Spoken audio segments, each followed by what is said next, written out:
So plastic pollution is a major problem to the environment, business, and human health. Most plastic single-use items that we barely use for 15 minutes become waste and enter our environment.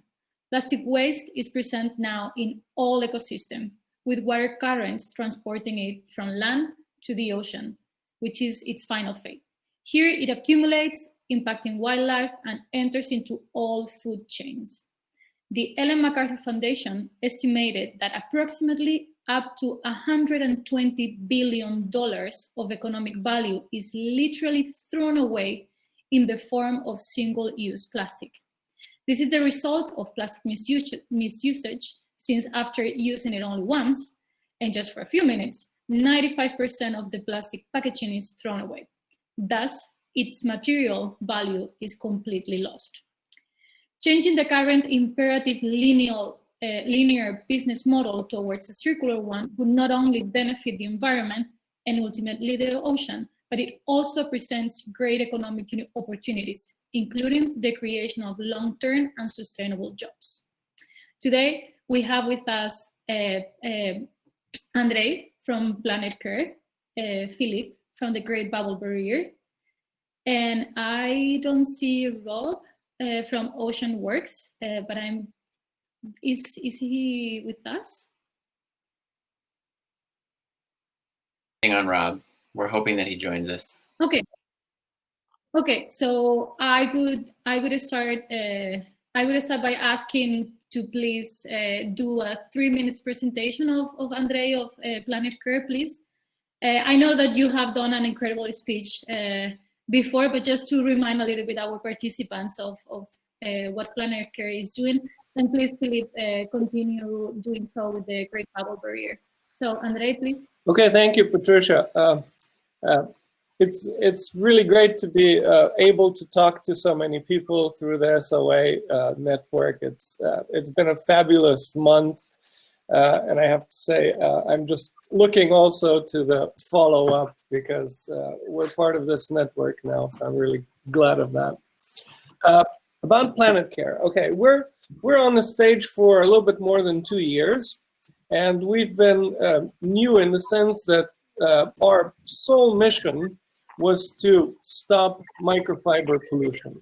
Why do we want to stop it? Because a little bit more than half of our clothes are made of plastics. It's called synthetics, but in fact, it's the same as plastics. Most of it is polyester, and this goes from our washing machines in approximately the same quantity as you pick every time out of your dryer, the fluff that you take out.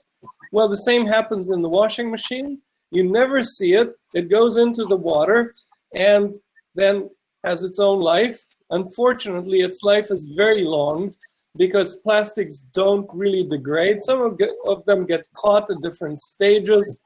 One point where they get caught is also wastewater treatment plants.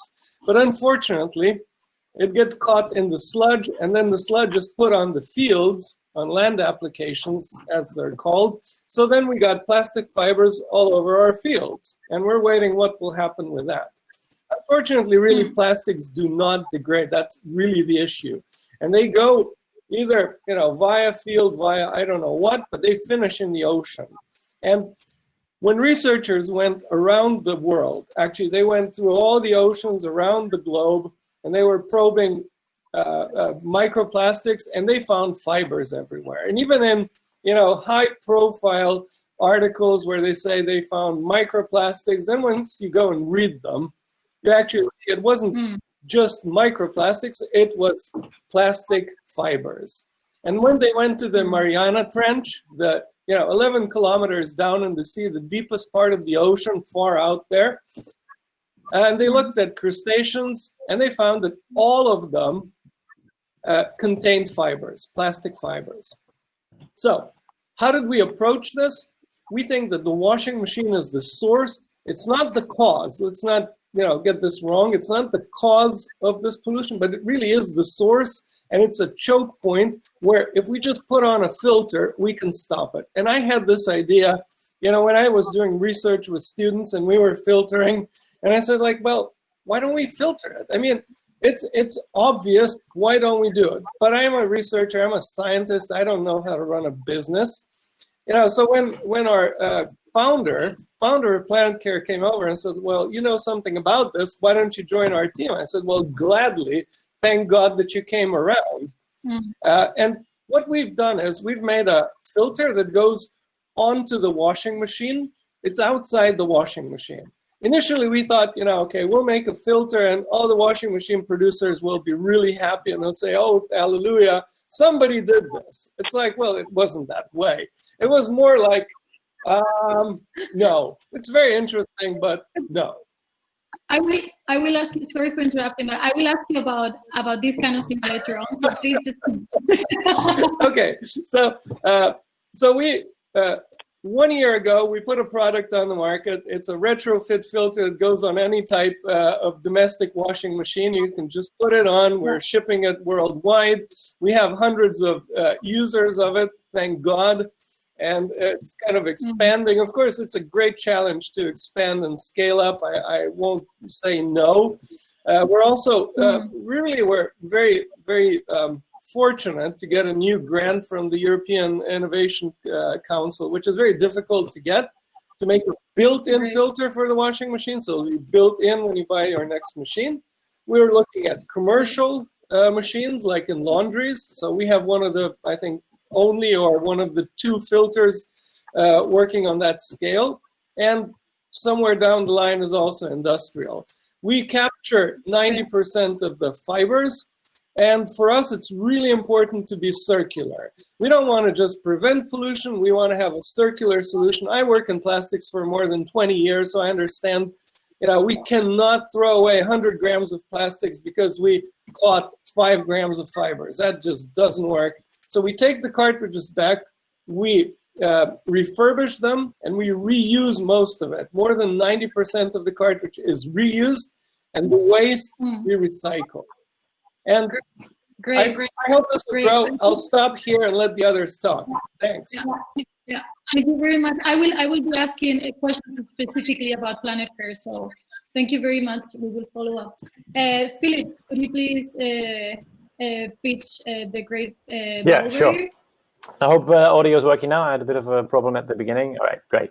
All right, so the Great Bubble Barrier is a young startup we founded in 2017, and we tackle the problem of riverine plastic pollution.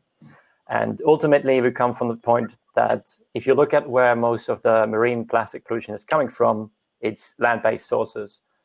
And a major pathway of the plastics into our oceans is through rivers. So if you need to stop it, if it has already found its way into our environment, why not then stop it in the rivers before it starts spreading out throughout the world, and it will be a lot harder to retrieve those plastics. Just a little background, once plastic is in the ocean, around 70% will sink to the bottom of the ocean, around 15% we see coming back to our beaches, and then 15 stays somewhere suspended in the water column. So the idea was stop plastic in the river, but rivers have been historically used by humans for ship traffic. They're used by wildlife, obviously, before humans started coming and using them. So it's important that you don't interfere with the existing infrastructure and with the ecosystem. And we came up with the idea to use air bubbles, nothing but air bubbles, to capture the plastics. And we do that by placing a tube diagonally on the bottom of the river or canal. It's then pressurized through a lot of tiny holes, and the air bubble curtain starts rising to the surface. And that rising movement also brings the water to the surface, and with that, the plastics. And because we put the tube diagonally in the river, together with the natural flow of the river, it will all be guided to one side, to a very specific spot where we have our catchment system, and that catchment system retains the trash until it is removed. And we're currently focusing on Europe. We're seeing that densely populated urban areas are kind of like a key point where a lot of plastics enters our waterways, and we want to take it out as soon as possible before it gets the chance to break down into smaller particles, before it keeps on traveling and basically becomes anonymously all trash in the ocean, who's responsible, right? It's very hard to find out who was it now. By staying close to the cities, or literally right after cities, you can at least identify a problem owner, or a better problem owner. It's still tricky with policies. And that's where we're starting. We're currently focusing on Europe for this year, probably also next year because of COVID. And then we're looking at expanding out of Europe around the year after that one. And then we'll hopefully make the first steps in Indonesia. Great. Wow. That's a good one. Thank you very much, Philip. Rob, could you please explain a little bit just what Oceanworks does? Yeah, sure. Yeah, nice to meet everyone. Rob Iannelli. I'm the founder and president of Oceanworks. So Oceanworks actually, we started out making products. My first venture in ocean plastics was a brand called Normal Point, where we created sunglasses made from ocean plastics. And then what we found going through that process was that there was lots of other companies that contacted us looking for material and really a lot of help in building supply chains around the world. And that really was the genesis to what Oceanworks became. It was a giant pivot. And we realized there was really no one connecting the sort of fragmented and sort of archaic supply of recycled materials around the world, and then coming up with a better solution on how to serve that material to customers online. And in doing so, we launched the Oceanworks Marketplace, which is a digital platform that essentially puts the buy now button next to recycled ocean plastics and other recycled materials, with the whole idea of making it more accessible and more deliverable for brands and manufacturers to get their hands on recycled materials, and then essentially plug that into their existing supply chains. So a lot of what we do is really by, canvassing the globe, finding very high quality supply of materials, and then merchandising it and effectively creating an e-commerce environment so that corporates and manufacturers can find the materials they need at scale and capacity, but with having the trust and knowing that Oceanworks has very strict guidelines on materials, chain of custody, and essentially, expediting this whole process to clean up the environment in the oceans by making it easier for businesses to use this material. Great, thank you very much. And I think that we, at the beginning of our, I will continue with you, Rob, if that's okay with the we have 30 more minutes, so that means that we cannot make all the questions we wanted. So I will pick one for each one of you, and then we can have a little discussion on what are your experiences with same topic to all of you. At the beginning of Unmasking Plastic, we have this expert panel on about the documentary of the story of plastic. Mm-hmm. And Martin Burke, which is the director and founder of Ecology Center, a recycler in Berkeley, California, says that recycling markets are weak for most plastic products, except for PET bottles and other kind of shampoo bottles and detergent. Do you face the same problem? And what do you think is needed at the financial and business level to create a shift into this current situation? Yeah, I think that perspective is narrow-minded in some ways, and we would certainly challenge that. The recycling market is certainly dominated by PET, which is almost ubiquitous amongst populations. But PET is really in demand for a lot of textile repurposing and other form factors. But, we see polypropylene as a very strong material that's on the rise right now, because you can do a lot of higher end manufacturing with polypropylene. Even in automotive, you can switch out ABS and polycarbonate and introduce polypropylene. So, that's just one polymer that is very exciting for us, in addition to polyamide, which again, is an engineering polymer that you can use in a myriad of applications. So, we see a lot of the significant, polymer categories for recycling really growing. So, and this takes time. I wouldn't disagree that, that perspective of just PET is really the only thing in demand, but you have to look at this market in 5-year tranches. And I think we're just coming to the end of the first 5 years. And as we go into the next chapter, we really believe that most of these markets are going to become very strong, and demand for raw material feedstock is going to be paramount. And that's really where Oceanworks is coming into play to essentially ensure that capacity is available, because demand is really rising, and certainly with the advent of European recycled content mandates. But I'm also wondering about how possible it is to get to recycle like films and packaging, and how, because normally the recycling markets are not interested into recycling that cheap, low value kind of yeah, I mean, certainly plastic. Yeah, like rigids right now are very strong. Foils and films are really tough. It's not to say that there aren't companies out there working with these materials. There's not enough. I will say there's a lack of capacity for processors to work with those materials. They're very difficult. They're tough to run through machinery. There's a huge sort of shift now in using chemical recycling to focus on foils and films. It's unclear where that's going to head in terms of viability. And when you look at the CapEx requirements for those facilities, collectively billions of dollars. So on the other side of that, you have to make sure the demand's there and the quality's there. A lot of these foils and films really require very high quality in order to perform. So I think, again, in 5 years from now, we'll see foils and films become a part of this larger ecosystem. But there's no doubt that, rigid, blow molded, injection molded feedstock is definitely more advantageous at the moment. But clearly more has to be done. And that's really the opportunity for any other entrepreneur out there. Okay. Thank you very much. Of course. Philip, I would like to continue with the Great Bubble Barrier work. And when talking about innovation, we tend, like me for sure, tend to think about big fancy machines that operates with highly technological advanced tools and complex concepts. But as you have put it, the Great Bubble Barrier is not such a complex kind of like high technical machine, right?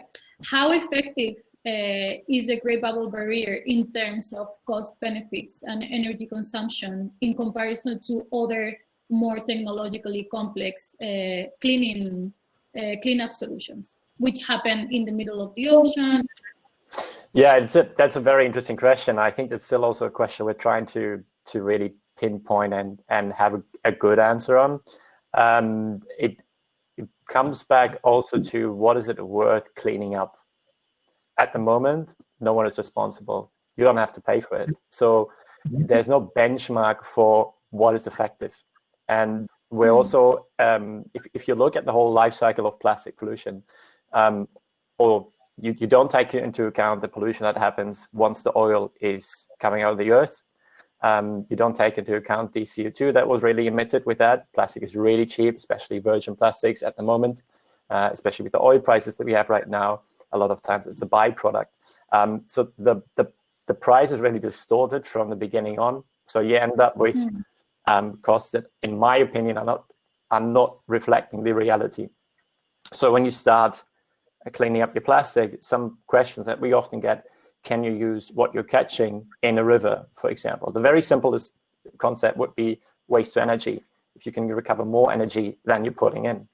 The reality is it really depends on what your river looks like, right? What is the value, or the burning value basically, of the plastic that's in there? And it becomes really tricky to make that full comparison, what is cost effective. What we can say, of course, is where we place our systems, we strategically place them after cities. So it's a relatively low amount of water compared to a high amount of pollution that we can filter. So we really try to do it on the spot, on the source. We're not saying we're like at the source, we're not upstream enough. And that's why we're also working on having our systems as integrated as possible. We don't only see the bubble barrier as a mitigation measure to capture plastics before they can flow off, but it's also a viable monitoring tool to first only really see what is actually flowing down the rivers. And we always try, currently with the system we have running in Amsterdam, we have connected it to a sorting project to evaluate the types of pieces and the amounts, so that we can connect that to more research, maybe kickstart more policy, maybe, you know, put more measures in place even on land before it even ends up in the water. So it really, we see ourselves as one of the key links in the whole process of going towards that we're using plastic right. So plastic is a very important resource, I think, also in our topic of becoming carbon neutral. It's a lightweight, durable product, which is why it's so great, but it's also the biggest problem of it once it's in the environment. Yeah, I thank you very much, Philip. I would like to remind our participants today that if they want to know more about incineration to energy and what are the effects that maybe not a lot of people take into consideration, they could go to the first episode or this first webinar of Unmasking Plastic, which is the expert panel of the documentary of the story of plastic. And yeah, thank you very much, Philip. Andre, I would like to just to mention that as you said before, like microfibers are coming and other fabric materials is actually some of the most worrisome issues related to plastic pollution. They're everywhere. They're in the air, they're in the soil, and they're in the water, even on tap water and bottled water. Most researchers don't even count microfibers as microplastics because cross-contamination in the lab is very easy, and creating lab conditions that isolates from fibers is very expensive. So I would like to know that this is a very vital tool for most of us. Those, I have to say, who have the privilege to have washing machines in our homes. But to many customers, it might be challenging to get this additional tool for doing their laundry, right? Are you thinking about partnering with public administrations to make your filters more accessible to everyone? Yeah, that's an issue. I mean, definitely, because right now we're selling, to people that are really aware and they're early adopters, and when they see a solution, they say, I would love to have this, and they order it. But, counting that everybody would do that is really too much, I think. So that's why I mentioned in my starting pitch, the possibility of having a filter in the washing machine when you buy it. Just yesterday, I was listening to a manager actually from a washing machine producer, and he said, well, we'd like to have it in such a way that if you don't have the filter in and connected, the machine won't work. So that'll be a complete game changer. When you buy the machine, it'll have the filter inside, and the filter has to be better than what we have right now. I have to be very honest about that, because we're demanding something of our customers. Really, they have to buy it. It's a cost. They have to install it, then they have to maintain it, take the cartridges out, send them back to us. It is a hassle. I mean, I'll be very honest about it, and not everybody will be willing to do that. But if you'll have a machine, and it'll have a filter built in, it'll be built into the logic, so the machine will tell you, well, change the cartridge or whatever, and it'll last for, let's say, half a year, so you don't have to do anything for half a year, just in there. That's actually what we want. So that's one thing. But you were mentioning municipalities and local communities. I think that's extremely important. And let's say, particularly for the States, I'm sensing sort of a trend to go into building codes. So a building code will require, let's say, an apartment building to have a filter. That's, I think, where things will go. And also, let's say, laundries or places like that wash professionally, that are businesses, will also probably be the first ones to be regulated, let's put it that way. That's what I see, let's say, coming from California, from all the contacts that I have and that we talk to regularly. And that's kind of a difference, let's say, between what's happening in Europe and the US at the moment. It might change, of course. I mean, that in Europe, France passed a law that starting in 2025, they'll require filters on all new washing machines, domestic and commercial. And this is very likely to go to the EU level in the time of their presidency. So, there are, in my opinion, two aspects, but yes, these are very important partners. I mean, policymakers, but also, you see, we have a role to help policymakers. We started with that, when we went onto the market, because if you can say, well, there's a product here, it works, then, all the lobbying that this is very difficult, it can't be done, we need like tons of research and, still, really doesn't hold anymore, because somebody can say, well, how did these guys do it? And they're selling it. And then we were told, well, nobody wants this, nobody's gonna buy it. We have hundreds of users now. So, you go through the barrier really, but exactly. Costs to do that. Continuing with what you were talking about, the barriers that you're facing, what do you think, like the three of you, what do you think that what are the major barriers to implement or materialize your business model, and how do you overcome with the situation? We have to be quite specific because the time is running, so I would appreciate if you just give us the caveat. Philip, okay, right. I think to make it maybe more specific, I'm going to make it specific for us. Plastic pollution is not being considered as a pollutant of water quality at the moment, at least in most places in the world. Which means no one has to do anything about it. There's no policy about it. We come back to cost benefit. It doesn't cost anything if you just let it go. For example, for us, we're not expensive. Cities can afford us easily. But if the budget is not allocated for it, they have a hard time putting it on the right budget and arguing for it, and they have to fight for it. And you need to find someone who's willing to do that, because otherwise, you need people within an organization who says, this is a topic we should spend more attention on. Rob? Can you repeat the question? I didn't hear the second part. Oh, yeah, like what are the major barriers you face, and how do you overcome this situation?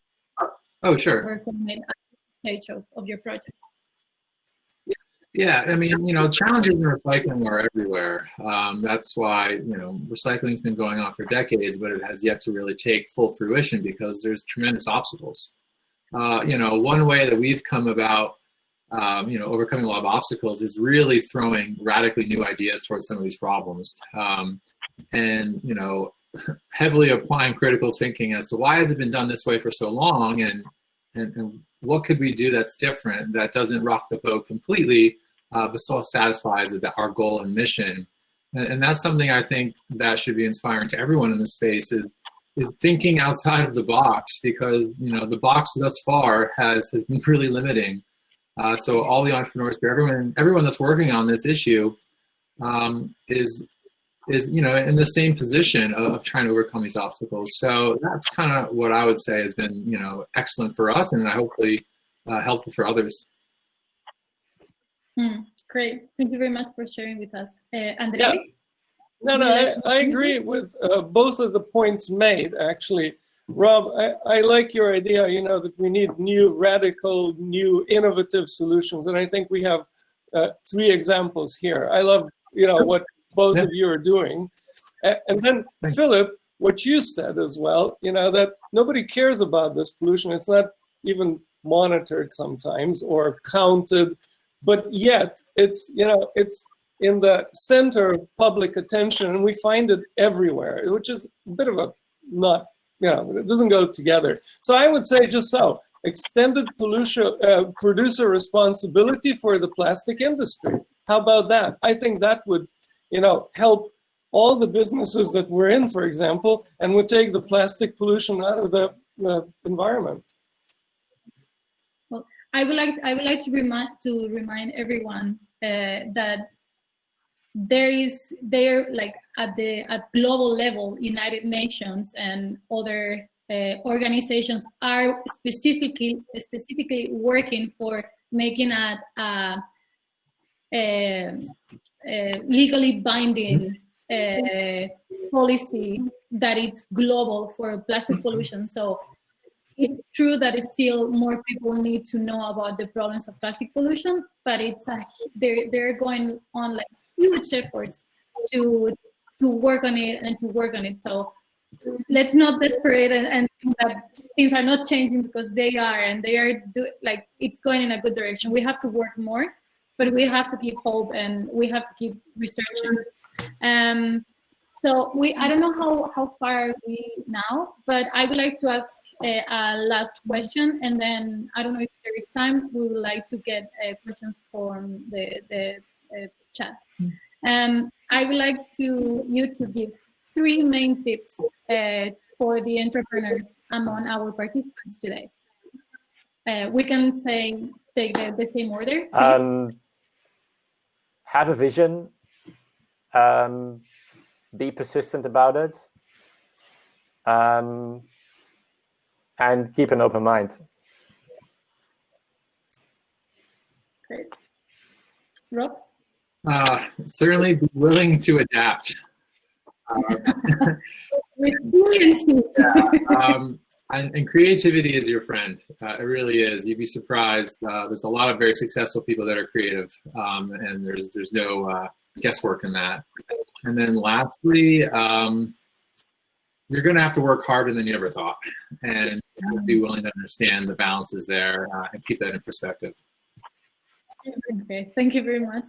Well, you have to be willing to go into the unknown, but most of all, really get good colleagues, people you can work with, partners. Just partner with anybody and everybody that shares your mission, because we have a mission, we have a vision, and we have to find partners that believe in it. And then all sorts of things come out of that. But you're not alone anymore, because sometimes if you're alone, that's really a killer. Yeah. Anything else? No, that's good. Taylor, are you somewhere there? Maybe yes, maybe no. I don't know how far are we. I could keep asking questions. I have no problem. How are we doing on time, Taylor? So technically we're about at time.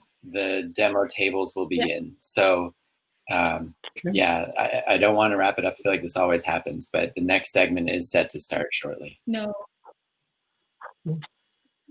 But thank you very much for sharing your experiences with us, and just keep up the work, because we really need it. So thank you very much. Yeah, thank you. Yeah, if there's more questions, send me an email. Yeah. Thanks. Yeah. Yeah. Also, I used to ask this to everyone. If there is anything, any material that you would like to share with us, because we are creating a library that can be videos, documentaries, reports, never mind, like just send it to us and we will put it on the library of the Unmasking Plastic web series. And that would be perfect. So you have my email, just mail them to me. Great. Thank you. Thank you. Yeah, the last thing I'll say, so yeah, the thing that's happening next is expo tables. So you can go there and go to the individual tables of the startups, ask questions.